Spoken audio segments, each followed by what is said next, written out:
So I want to tell you the plan today because I want to open up your heart, create some feelings of sadness and empathy. But I'm not going to leave you there. We're going to go on to using our minds, and we're going to end up on a very happy note. So I want you to hang in, okay? Hang in. It's going to be a roller coaster of fun and frolic and, dare I say it, feelings.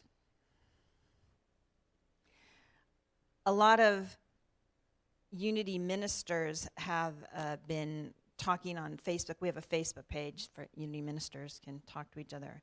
And there's been a lot of talk about the events and the shooting in the church and Father's Day and, minister buzzes.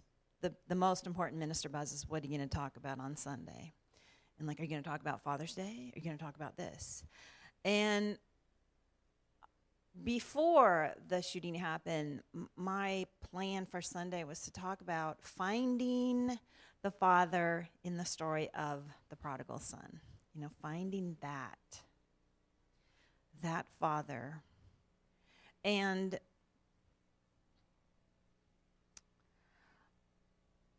it seems like that is even more critical in the light of this tragedy. And I want us to explore both of these things. Now, actually, the other videos first, honey.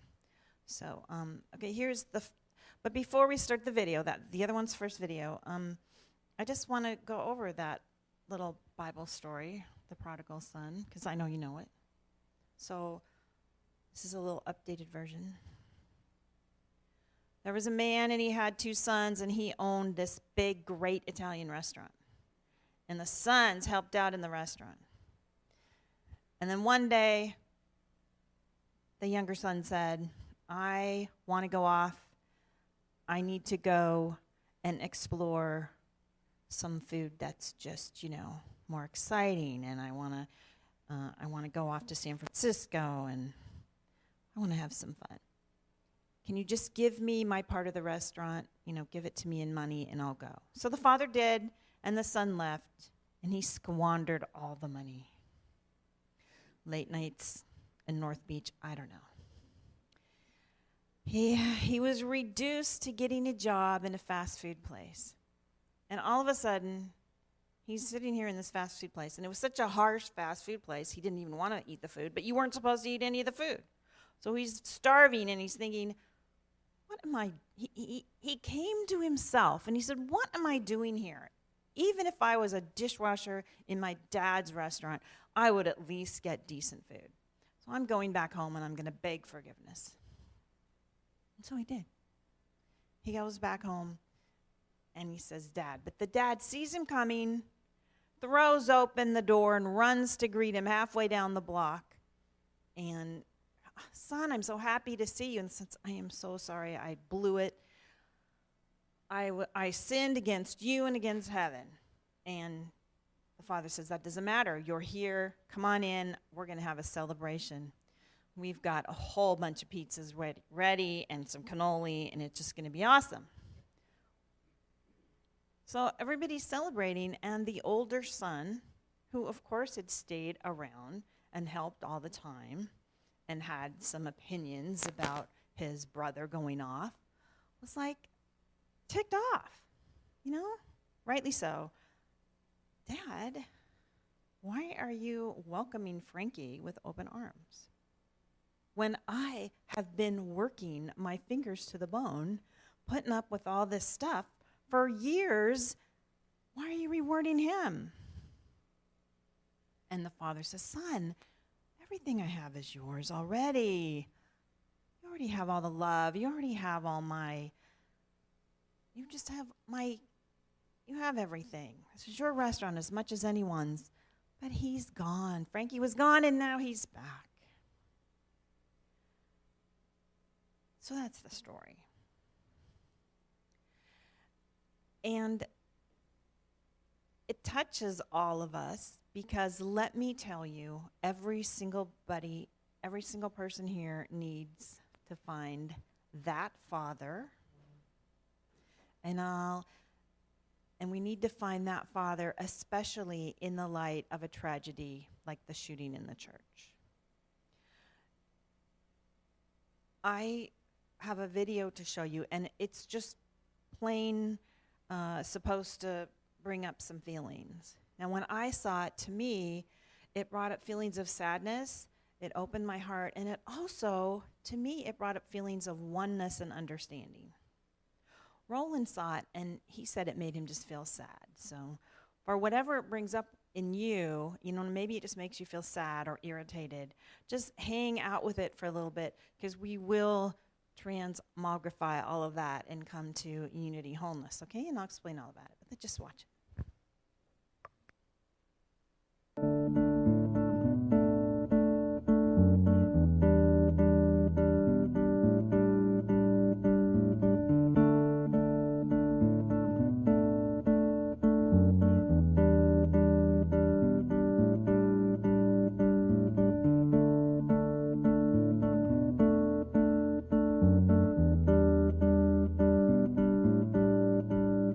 You've got to be taught to hate and fear. You've got to be taught from year to year. It's got to be drummed in your dear little ear. You've got to be carefully taught, carefully taught, carefully taught.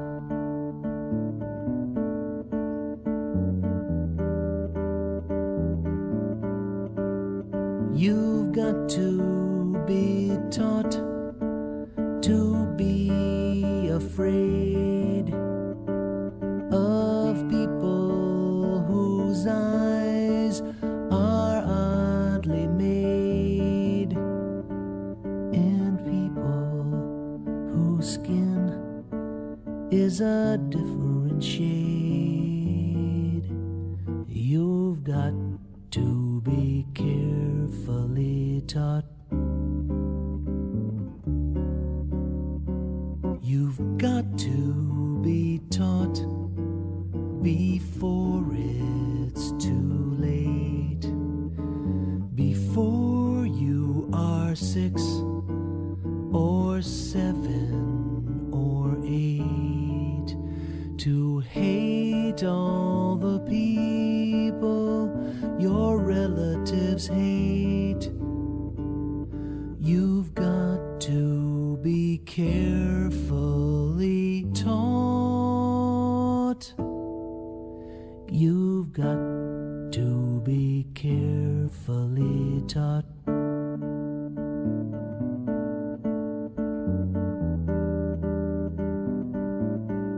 Carefully taught. Carefully taught. Carefully taught. Carefully taught. Carefully taught.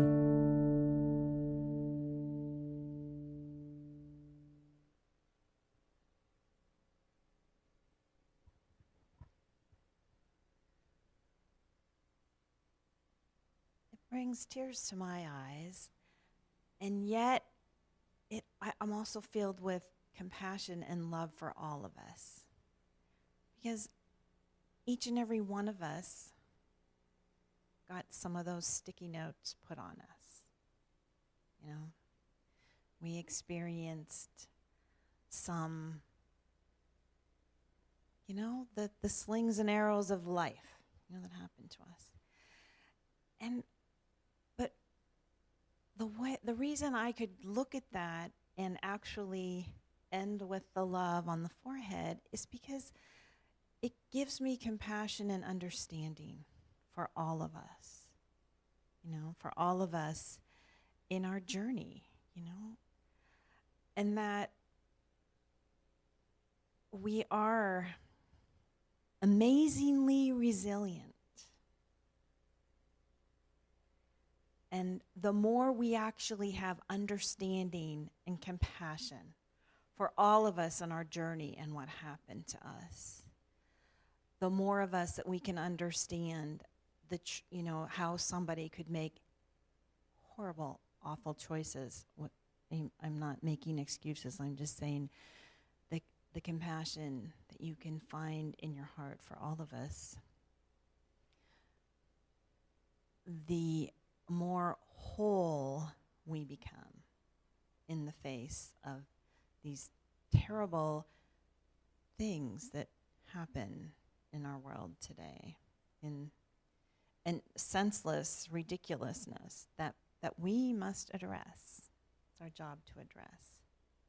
Now, I am going to talk more about this, but I also wanted to show you some of the heads of the Association of Global New Thought, which is a bunch of ministers and church leaders from Unity and a Church of Religious Science and a few other people. So this is a little bit about a 5-minute video, and this is to engage your head as well as your heart. In prayer, and we're calling upon all of us to go deep within themselves to find that kernel of compassion as described as the understanding of the lack of understanding. That sense of compassion that lifts us all up so that simultaneously we're saying no to events like this, but we're saying yes to something higher emerging as a species, as a society, as a global family. We hold us all in prayer during this time. Peace. Namaste, I'm Reverend Temple Hayes. This is the moment right now as we're all facing the situation in Charleston with families, and more important, with lives. Every life matters. Hold true the statement that united we stand and divided we are merely a distraction. Let us take this moment and stand for life and how much life matters. Join us in prayer. Join us in the consciousness of AG&T, that it is time for a new beginning, and let us hold that together in prayer. I'm Dr. Roger Teal. At this tragic time, I invite us, as our hearts are broken, to remember that they also can be broken open to acknowledging the universal love that is within and all around us. And may we hold those families and that church community and all the people of Charleston in our compassion, knowing that a balm of love is there for them. This is something we can do because we're all one. So we can lift up our hearts right now and embrace and bless them. And also remember that chaos and travesty can be generative. They can actually generate a higher knowing. And may we all know that out of this pain, we'll create and build something that contributes to the advancement of humankind. May love guide us. May our hearts remain open. God bless Reverend you. Wendy Craig Purcell. This is a time for us to look at how we can change the conversation around what's happened in Charleston. We hold the high vision of a different kind of world, a world of peace and justice and safety for all, while at the very same time allowing our hearts to be open to the very real loss and tragedy that has happened. And so when we are in conversation about this with family, friends, coworkers, let us not move the conversation into a place of separation and hatred and revenge, but let us lift the conversation higher to that which heals, that which unites, that which blesses us all and brings forth a world of peace and love and harmony. Namaste. I'm Dr. Ken Gordon from Centers for Spiritual Living. The universe is trying to tell us something right now. It's very, very apparent. It's open. This is not an isolated instance. This is a demonstration of the consciousness of our society that right now requires a changing. What we require is a greater and a bigger idea than we've had before. A bigger idea around spirit, a bigger idea around love, a bigger idea around light. What I wish and desire to have happen and occur through these experiences is that our society learns that we work in harmony and we live in harmony, and that we move forward with the joy that is ours by our inherent birth. Accepting that this must be the reality, I simply accept it as my truth and refuse from this point forward to back down or break away or to hide or to run from this particular idea. I will no longer withdraw or withhold. I simply am going to stand for the truth in these circumstances every time they occur, recognizing and knowing the truth behind them. My blessings and my empathy goes to the families in Charleston and to our society, knowing that we grow forward into the joy and the light and the beauty that is the truth of who we are. Thank you. David Alexander, and I just want to invite all of us into a prayerful time of healing and compassion and conversation. If you're feeling what I'm feeling right now, you're feeling vulnerable, you're feeling open, you're feeling raw, and that's as it should be. There is no active compassion in the world without empathy, and there is no empathy without vulnerability. So I invite you to join in prayer, in healing conversations with your neighbors, with your friends, with your family, in your church communities. Let's use this time to really come together, to feel together, and to heal together. We can do this. We are the ones, and this is the time. Peace and blessings.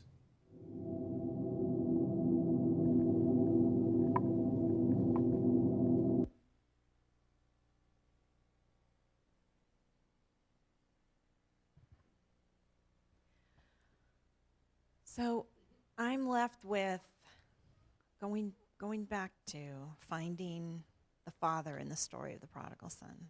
There's 3 places I want to find this Father, and I want all of us to find the Father. Find this loving compassion and forgiveness and open, welcoming, soft place to land for whoever you are, whatever you've done, in God, in spirit, in whatever God, whoever God is to you. And I want us to find it in ourselves. We really need to find that part of ourself that is welcoming and loving and compassionate and forgiving. And then we want to find it in others. We want to find it in others, and we can. Some of the others for me are some of those leaders.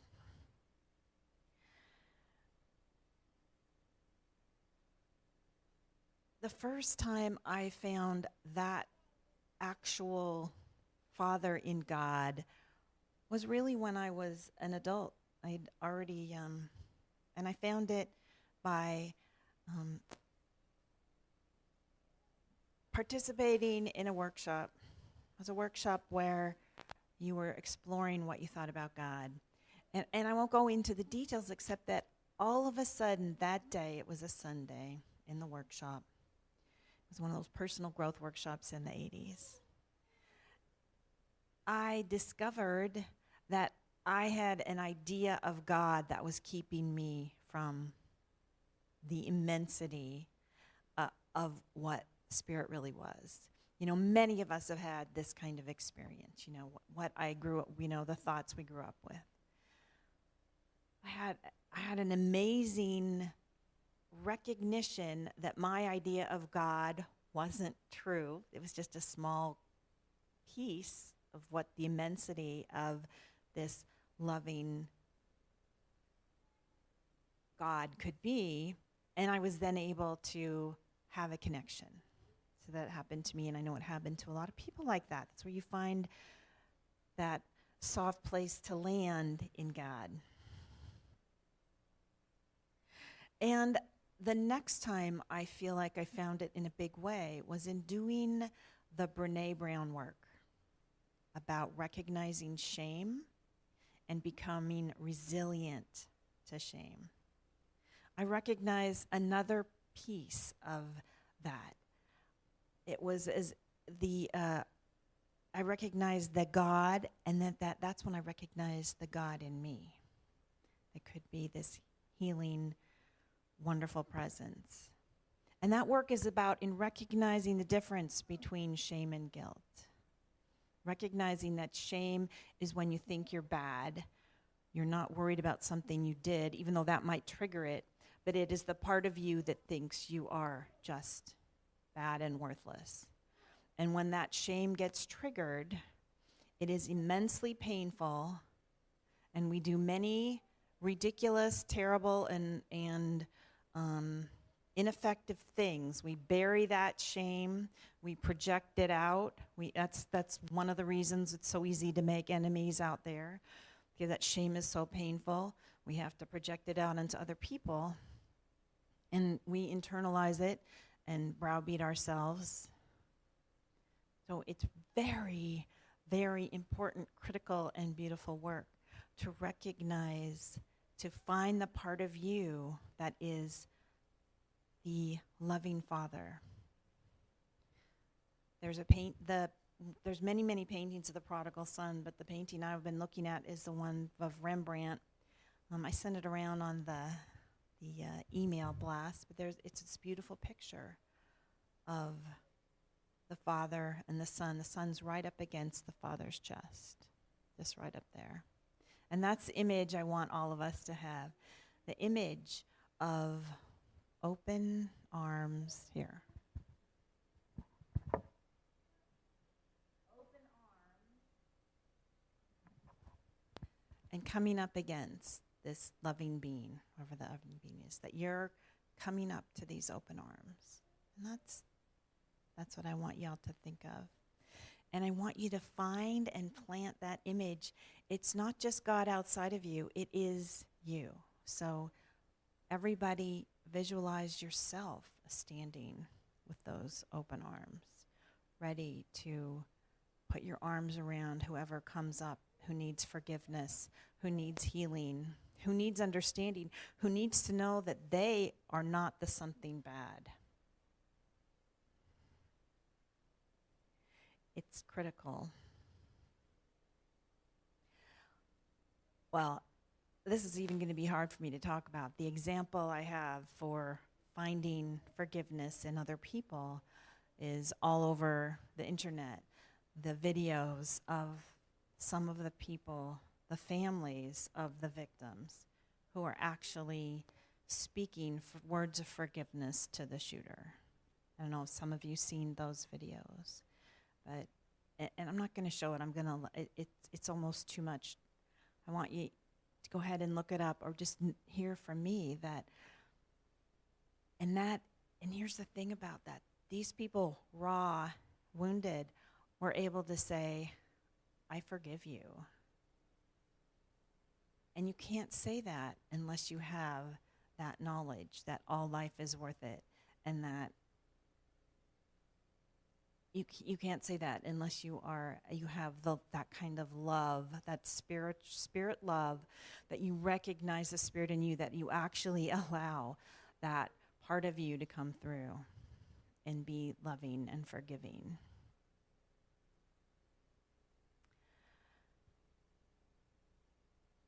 So today, let us rejoice in the fact that that's not the only example. It seems amazing and it blows our minds away. It's not the only example. You can find example after example of people forgiving other people. And I know you can find it in your own lives, let alone big things like this. So it is our job to feel these things. It's our job to feel compassion, to feel empathy, to feel sad when these terrible things happen, to stand with each other in the face of tragedy.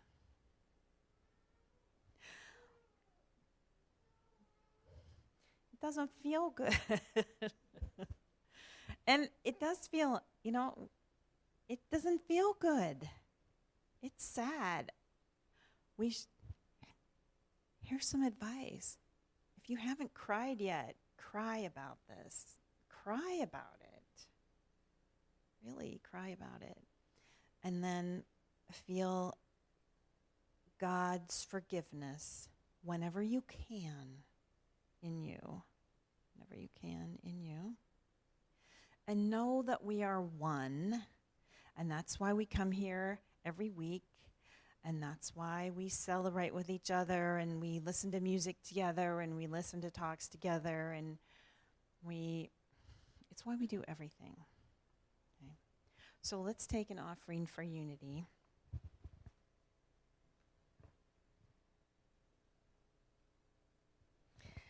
And while we do that,